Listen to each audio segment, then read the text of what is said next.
Hey guys, Jeff from Beer Cartel here with another live video broadcast to Facebook.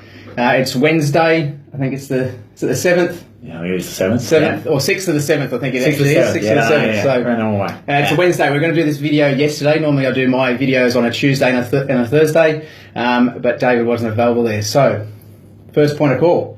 I'm going to introduce the guest that I have with me today. So, David Patton is one of our sales reps for some American brands now. Yes. Yeah. David's been in the industry for a number of years. Yeah, I think 7 now. 7 odd years. Yeah.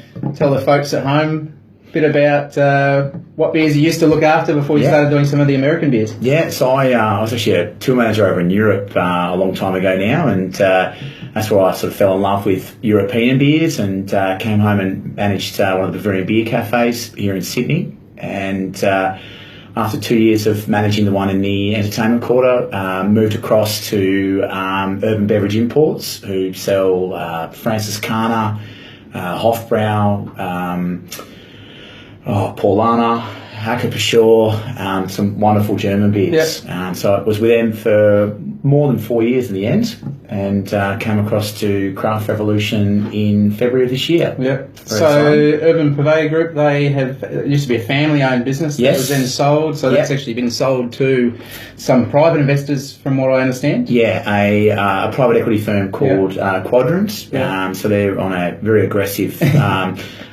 growth and expansion program at the moment, looking to acquire venues left, right, and centre. I think they've acquired, or their plans to open another 11 venues. Is that what I read? Yeah, 9 in Sydney and another 2 in Melbourne. And there's rumours circulating about the Keystone Group as well. Right. If you're selling a venue at the moment, maybe give them a call. Yeah, well, the Keystone Group were having some not financial, but they were put in receivership earlier this week or late last week, something along those lines. So they've actually expanded. You can read up about it in the Shout or various sort of beer-related or industry-related publications. But yeah, I guess the expansion groups, you then went, they're expanding. You've then gone from them to Craft Revolution. So tell us a little bit about Craft Revolution, what you guys do. Yeah, so Craft Revolution, at the moment, we specialise in American craft beers. My passion and my love has always been American craft beers. Our flagship brand is Kona from Hawaii. I fell in love with Kona when I went there on holidays 4 or 5 years ago. And they have Redhook from Seattle and Widmar from Portland as well. And you've also got a specialty. Yes. So we have a strong relationship with the guys from James E. Pepper, and we were able to obtain their limited release rye whiskey barrel aged brown ale. So, Imperial brown ale. So try to say that fast. That's it. 10 times, and you'll know how hard it is. But very excited because it's a stunning beer. Rated 98 out of 100 on Rate Beer, and it didn't let me down when I finally got to try it. So So for you guys at home, playing at home, they're the two beers that we're going to look at. So you would have seen them in some of the either the post updates that we've had, where we've listed all the beers that have come into store and available online as well. Or if you've checked out our in-store and growlers page on the website, you'll see them listed there. So the first one, so David mentioned these, Redhook. So this is the ESB. They do a long hammer, and that's the hat as well. They do a long hammer IPA.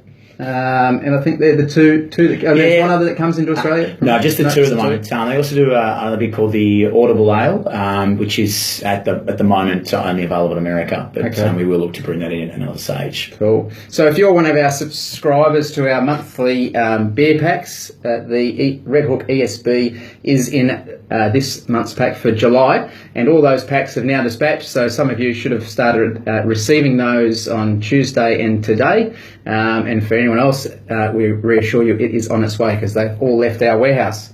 So, Redhook. What about the brewery? Tell us about the story behind Redhook.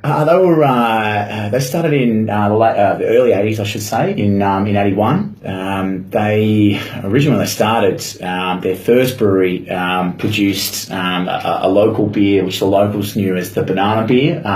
Not because it was a wheat beer or because it was meant to taste like banana, but through some step in the brewery process, they produced a beer that tasted like banana. Right. Wasn't exactly the most popular of beers. Was it a fault in the brewing process? I believe it might have been a fault in the brewing process, and so other than a few loyal locals, it wasn't exactly a commercial success. It wasn't a red hot hit. However, when they their big moment, or the sort of their light bulb moment, was when they produced the ESB in 1987. So from there, that beer became hugely popular in Seattle, and then started to sort of filter further south down the west coast, and then from there they produced their IPA and grew from there. So they started an old transmission sort of mechanic style garage, similar to Garage Project, and grew from there.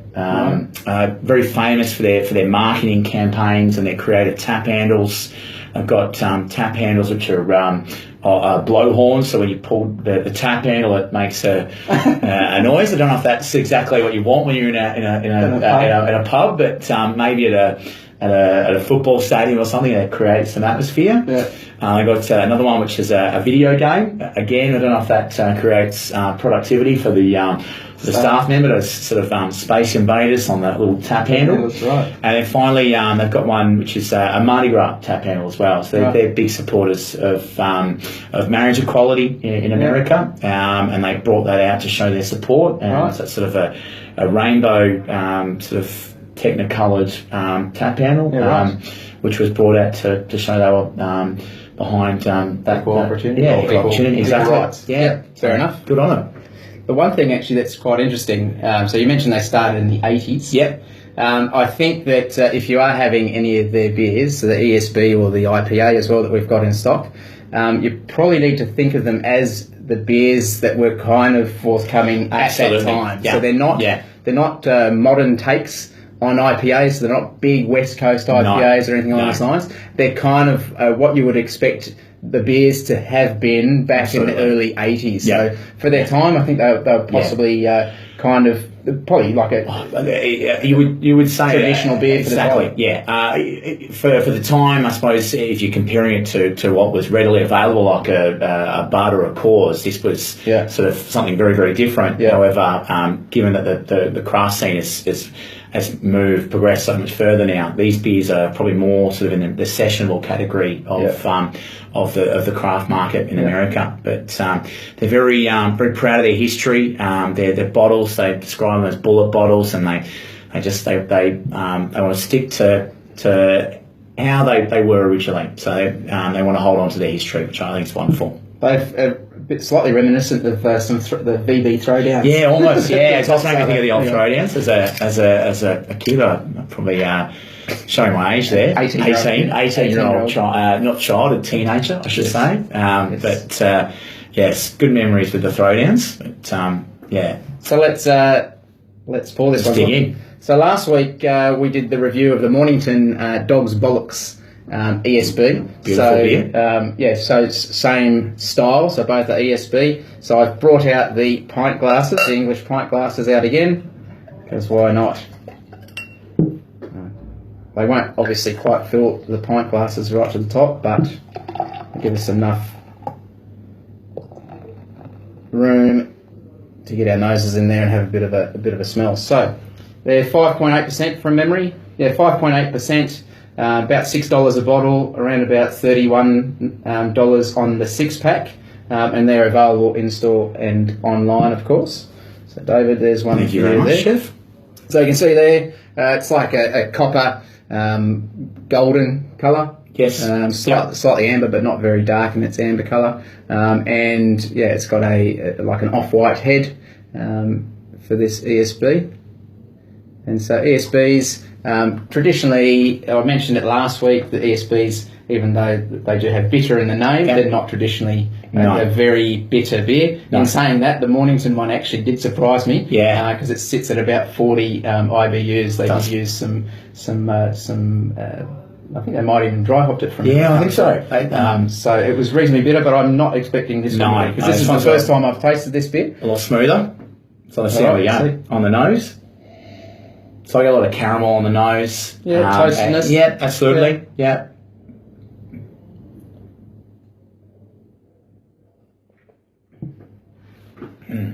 So I get a bit of nuts flavour as well. Sweetness as well. Yeah, absolutely. So it's obviously a beer that is definitely driven by the malts, which is the intention with the beer. I don't think you necessarily think that it is 6.5%. No. It probably drinks more like a 5.5% beer. Yeah. Very smooth. The sweetness probably takes the edge off the beer just a little bit. Carbonation, you can see it's got it's pretty fine carbonation, and I expect the head retention to be reasonably good on that beer. So not a bad ESB. Yeah, just very sessionable. I think these Redhook have always been sort of big on making beers that you can have 3 or 4 of and not butcher your palate. Just really enjoy them on a Sunday afternoon, whether you're watching American football or Australian football. But they're really big on making beers that can be enjoyed. Not with just one, but a couple, which is nice. Well, there you go. I'll set that one aside, and I guess the next beer that we want to, talk a little bit about. So we'll pop the Redhook ESB over there next to its hat. Is the 1776 James E. Pepper Rye Whiskey Imperial Brown Ale. Oh, I did well. I didn't make a mistake. I'm impressed. So you'll see we've got 2 bottles here.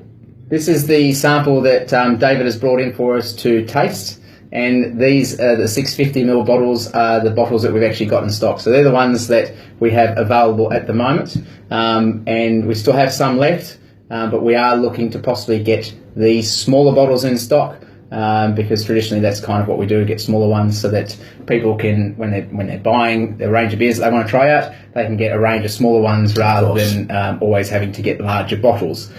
In saying that, though, at the moment, based off some rough calculations I made, the 650ml bottle will be the better value buy compared to the 330ml, which makes sense. You've got probably not as much glass in it, and the brewers are kind of selling you that at a slightly cheaper rate, and therefore we're buying it at a slightly cheaper rate as well. For the larger volume. So you'll get a bit more value out of that one.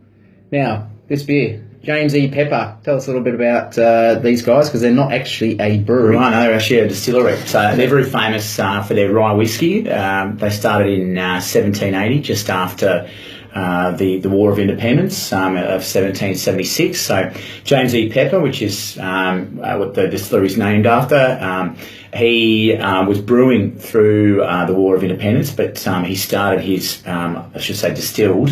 His distillery opened in 1780. Yeah. And through the 1800s, he became one of America's biggest whiskey producers.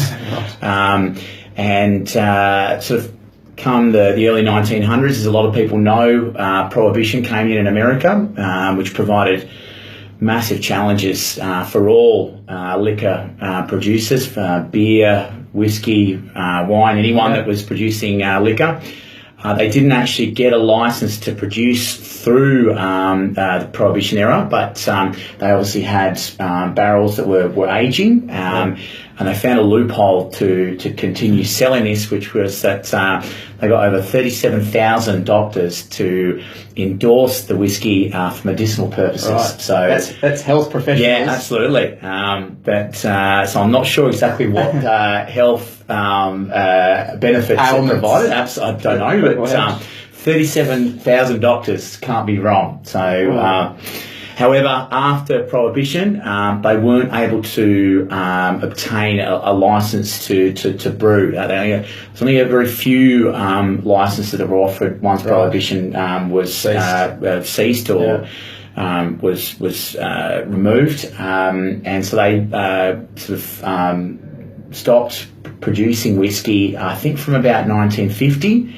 and then an entrepreneur in 2008 who had some very distant ties to the distillery reopened the distillery and started producing the rye whiskey again, and they've just gone from strength to strength. I think in Kentucky you can't go into a bar without seeing them these days. Yeah, okay. yeah, hugely popular. And with all these rye whiskey barrels lying around, they thought maybe we should make a beer and age it in our barrels. Fair enough. Well, we might open this bottle. So that's a 330ml bottle of the 1776, and it comes in at about 10%. 10.4. 10.4%. Yep. The large bottle, which is what we have in stock, is about $34 on the nose for those. So we've still got some of that stock left. But so that we have a slightly more manageable quantity, because we do go back to work after this. Absolutely. So we'll just share this smaller one, and we might even keep some for Richard, who is mining the shop for us today while we're doing the video. Thank you, Rich. So we won't be, as they say in French, gourmand, which means greedy, and we will save him a little bit in the glass. In the bottle. So for these ones, I think these are our Spiegelau glasses. There's Festival Spiegelau glasses. I'm not sure if we still stock them, to be honest, but we have stocked them in the past. So Spiegelau make quite nice glasses. You can actually hear it. It's a very, very nice ting. And they're slightly thinner than the other glasses. They make your specialised sort of IPA glasses, stout glasses, wheat beer, Pilsner, and their stemmed tulip as well. So this is one of their glasses. So I've poured it in this because it's kind of traditionally what you'd actually put a stronger beer into, some type of chalice or tulip glass. Is generally what you would put a 10% beer in. Well, that's what I do at home at least. It's probably a little bit warm, so we have had this sitting out. So Dave had this in the fridge for a little while for the day, and we have had it sitting out for the best part of an hour, I'd say. Yeah, I'd say, yeah. But you could almost serve this at room temperature. Absolutely. Especially if you're in Sydney at the moment, probably not our Queensland viewers, but if you are in Sydney or in Victoria, we've had some very, very cold nights. And I know that, so my cellar is in our garage, and I know I've gone down there. And when I say cellar, it is just our garage. It's not actually a big cellar. I just have a corner of the garage that I'm permitted to have some beers aging. And I know I've gone down there in in the last week, and picked some beers straight out of the garage, not even worried about refrigerating them to chill them down. So these guys. So this is actually a collaboration beer. So tell us a little bit about that. Yeah. So I used Beltway Brewery, which is just outside of Washington, D.C. in Sterling. They're actually a brewery that mainly do contract brewing. And the boys from James E. Pepper have known them for a very long time, before they even opened their brewery in 2011. And when this concept of using rye whiskey barrels to age beer sort of came about in conversation, the boys at Beltway said, please, let's do something together, and this was the byproduct. Very excited.